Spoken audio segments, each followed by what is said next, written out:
The National Weather Service in Blacksburg has issued a severe thunderstorm warning for the city of Buena Vista, the city of Lexington, Rockbridge County, northeastern Bedford County, east central Bottomatot County, northwestern Amherst County, until 9:15 p.m. Eastern Daylight Time.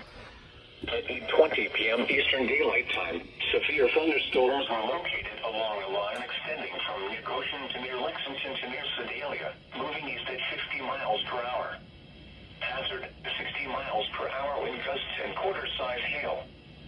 Source, radar indicated. Impact, hail damage to vehicles is expected.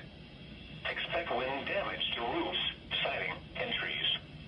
Locations impacted include Lexington, Buena Vista, Glasgow, Goshen, Forks of Buffalo, Big Island, and Collierstown.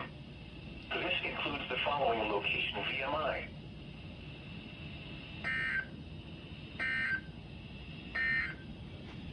A severe thunderstorm warning remains in effect until 8:30 p.m. Eastern Daylight Time for north central Rockingham and southeastern Henry counties and the city of Martinsville. Come on, turn off. Thank you.